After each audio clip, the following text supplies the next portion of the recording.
Okay, Apple, I see you. I see you making those little changes in iOS 13, but that's a start, I'll say. There's so much more to work on. Okay, I have a really big update for you guys today. I'm lumping everything together into one. The world is changing right before our eyes. We're entering a new era right now of technology, and it's just the craziest thing to see. Of course, Samsung and the whole foldable phone, we'll get to that in a sec, but 5G in general, iOS 13, where Apple's going with the company, there's a huge leak on that today we're gonna cover. Just wow. Pay attention, guys. Pay attention these coming months. You will see just how much things are changing. The next 10 years for Apple are going to be completely different than the last 10, and in a very good way. So they're starting off with this. They're going to be removing the volume HUD from iOS 12 in iOS 13. And this is coming from Max Weinbach of the XDA developer portal. Now he's saying that an unnamed source told him the volume HUD, Apple's getting rid of it in iOS 13. Not only that, he says iOS 13 is going to be a huge software. And Apple, if you're doing that, why not get the ball rolling here and just fix the hostage situation I get put in every single time someone calls my phone? I'm just gonna name it right there. The phone call in Siri situation on the iPhone right now is a hostage situation because you can't click end because then they'll know you don't want to talk to them. You literally have to sit and wait on the call screen in order for the person to think that, oh, you're not around your phone. Just dumb all around. Okay, and there's this huge new report about the next few years for Apple and the software side of things from my boy Mark Gurman at Bloomberg. It's very interesting, so pay attention to this part. So this year at WWDC, Mark Gurman is saying Apple is going to be announcing a tool that will allow you to port iPad apps to Mac OS apps. And this is all part of their master scheme to combine iPhone, iPad, and Mac OS apps into a very easy and transferable type deal where developers have to code less for all of them. Just one app fits all. And that's Apple's end game here. So starting later this year at WWDC, Apple's going to release or allow developers to port their iPad apps to Mac OS. So that's something that not a lot of developers like doing right now. They'll have an iPad app, but they don't like transferring it to Mac because it's just a whole nother layer of coding and all that. Apple's going to be simplifying that. And for us as users, that'll be great too. I mean, Twitter, for example, will now have an official Mac application just because they can port that over. And then in 2020, stage 2 of this plan, Mark Gurman is saying that Apple's going to allow developers to port their iPhone apps over to the Mac. And I don't exactly know how that'll work, how it'll look. I'm sure they'll have some sort of template so it doesn't look overblown. Obviously, there's a huge difference in screen sizes here. We'll definitely have to see how that works before making any judgments, but the idea is brilliant. There are so many iPhone apps that don't have apps or dedicated apps for the iPad or for Mac. For example, Instagram. Instagram on the iPhone is great. They don't have an iPad application. They don't have an official Mac application.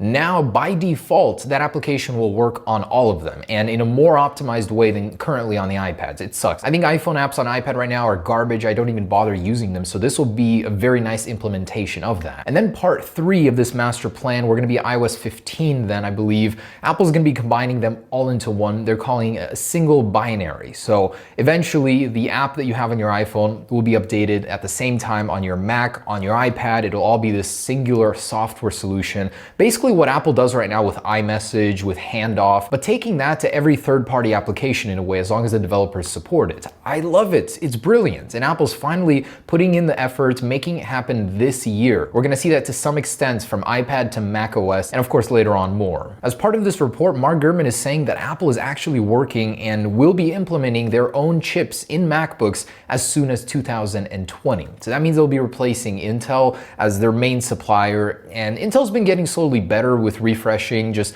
release schedules in general, but Apple could do so much better power-wise, efficiency-wise. They're basically replicating exactly what they did with the iPhone and the iPhone 4 with the Apple A4 chip, but they're going to be doing it on a Mac level. And I'm sure there will be several steps before it's actually very powerful and usable. Mark Gurman says he expects this to happen only on some Mac computers at this point in time, and eventually it'll transfer over to more as those chips become more and more powerful. I have no doubt in my mind that Apple can make a spectacular chip for the Mac if the iPhone is any indicator here, so I am just hyped. He also adds that Apple is debating showing the Mac Pro at WWDC. Why not? I mean, it's been so long. Give us an update, Apple. I'd like to see that. The modular Mac Pro that's going to be upgradable as time goes on, so your Mac Pro doesn't sit in a landfill after 1 year. So just keep that in mind. Apple has a plan here. There is a goal where iOS is going, and sometimes we lose track of that, but I definitely see it and I like it, but Apple needs to focus on those small optimizations. The volume HUD is a great start, dark mode and always on display, just basic things that iOS should have had a long time ago. They should cover that first, and then think about the big ticket items like sharing apps with the Mac and iPhone and iPad, everything like that. It's great, but I just want to see more low-end optimization. And Steve Over from OnLeaks has shared this, saying that the iPad mini 5 after all will just be a spec bump. Apple's not doing anything special with the design or the display.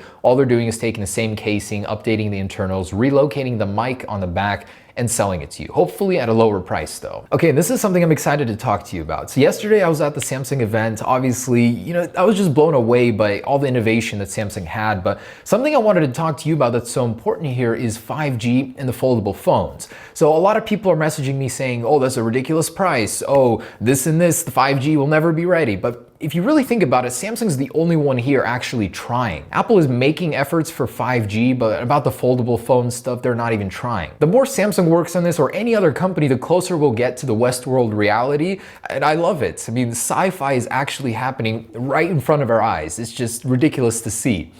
Sitting there and seeing all these innovations from a different company other than Apple, I get asked about that a lot. I really don't care who does it. Xiaomi can do it, Samsung can do it, Huawei can do it, literally any other company, as long as they do it, as long as we get closer to that future, that reality, then who cares who does it? And another point I'd like to make is I noticed a shift in mentality for Samsung. They're not only trying to compete with Apple anymore, because Apple's kind of on a little landslide here. They're competing with all the other vendors right now that are rising in China, in the Asian markets that are so popular. And as a result, you can kind of see they're copying those vendors more than Apple. Samsung likes to take a lot from Apple, and they did with the buds and the setup menu. That definitely came straight from Apple. They beat Apple to the punch with charging on the back of the phone. That was really cool. Just these little things that Samsung is doing to capture the attention of younger audiences. Also, built-in Instagram within the phone app, that's just brilliant. Why didn't Apple think of that? So I was just sitting there, I'm like, wow, with TechSmart, I'm just thinking, why hasn't Apple done this? It's brilliant. But anyways, just wanted to point that out. Times are changing. And in case you need that daily reminder that Apple's not doing so well lately, they actually lost their spot from the most innovative company, slid all the way down to 17th spot. This is a metric created by Fast Company, and they said for 2018, Apple's most innovative product was the Apple A12 chip. I gotta agree, that thing is just nuts. And this all ties in with their sales, just the lack of innovation. I think if Apple was pushing more, just giving us more like Samsung is right away,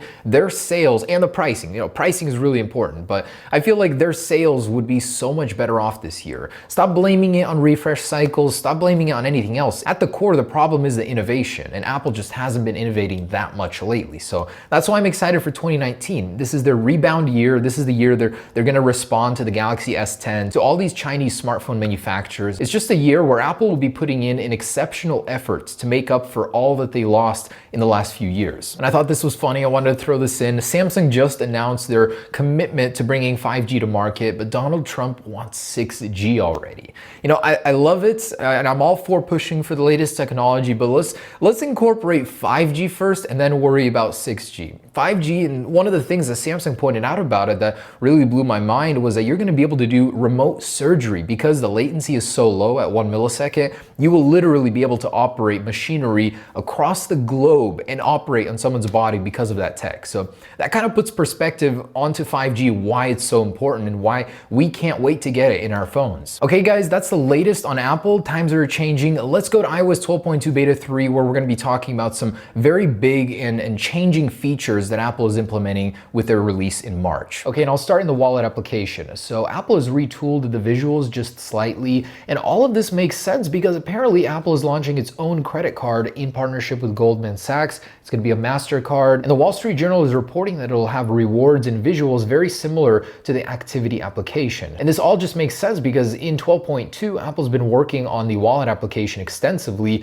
and it all adds up now. And take a look at this. In the Now Playing menu on the lock screen, whether it's music or the TV app, basically whatever content you're watching, if it's not being displayed in a perfect square, this is how it would look before, now it doesn't have any borders around it. So it's a free-floating image right there, and it looks much more pleasing aesthetically. And this has to be the greatest change ever. If you're watching a music video now, it no longer goes into full screen, it'll start playing directly within this album art area. As you can see, it just starts playing within here. If you want it to go into full screen, just click on it. And a very convenient change that I missed before in 12.2, when downloading profiles, for example, the iOS beta profile, it no longer jumps straight away into the profile settings. It'll just download it, and then you can manage it later by yourself in the settings profile. So just the way that it brings you there has changed. Of course, group FaceTime has been re-enabled in this latest beta. 12.1.4 fixed that, but it was never officially fixed till now in 12.2. And check out the new Apple TV interface. So they've been working on this a lot, and now there's a new navigator that works just like your Apple TV remote. So you can swipe in any directions just like you would on the Apple TV remote. Very cool. And a very interesting change that I did not expect to see in the About settings page. Now there's a new format. It's split up over here to kind of give you a little